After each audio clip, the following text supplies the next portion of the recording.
Many of the Gnostic writings, however, are much more obscure, as is sometimes indicated by their titles. A large cache of documents, all in Coptic, was discovered between 1945 to 1946 at Nag Hammadi in Upper Egypt. And although this treasure trove included the Gospel of Thomas and the Gospel of Truth, both of which are fairly close to orthodoxy, it also included... Some of these writings contain ideas of formidable complexity. Many contain ideas which could never have been conceived by the early church.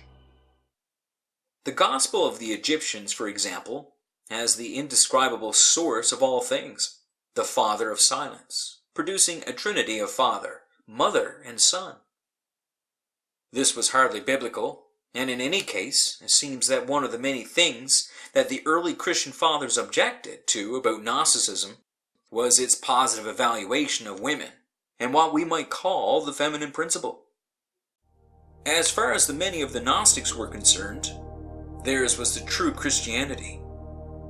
It was not a system which asked only simple faith, but a system which demanded intellectual understanding and secret knowledge.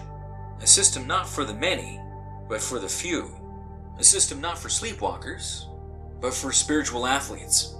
A system not for believers, but for those who had the courage to be knowers. A knower is what Gnostic means. They knew the history of creation.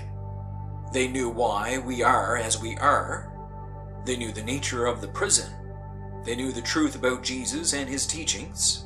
They knew the way out. And they knew the passwords which would open all doors. They knew, in short, the way home and how to get there.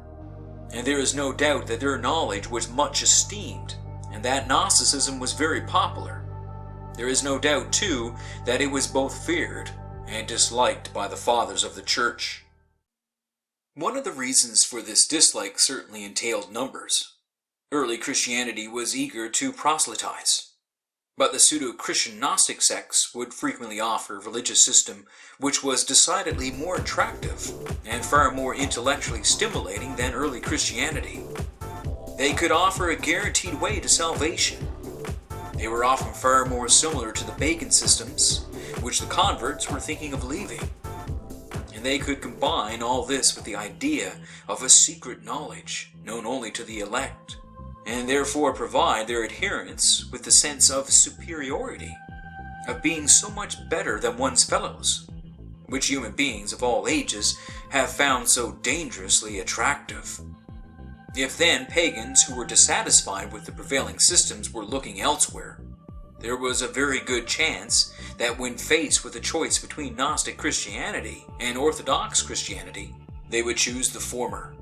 And in this way, so far as the Orthodox were concerned, the converts would deprive themselves of the hope of salvation and the true church of the advantage of numbers.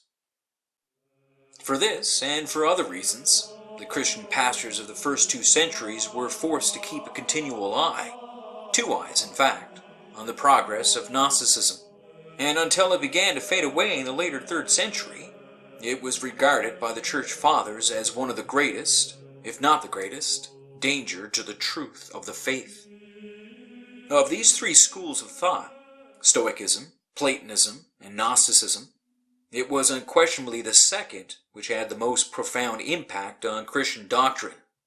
Stoicism, as we have remarked, certainly affected Christian ethics, and certain aspects of what we might call Christian psychology. Gnosticism was, in general, a threat and a rival rather than an influence.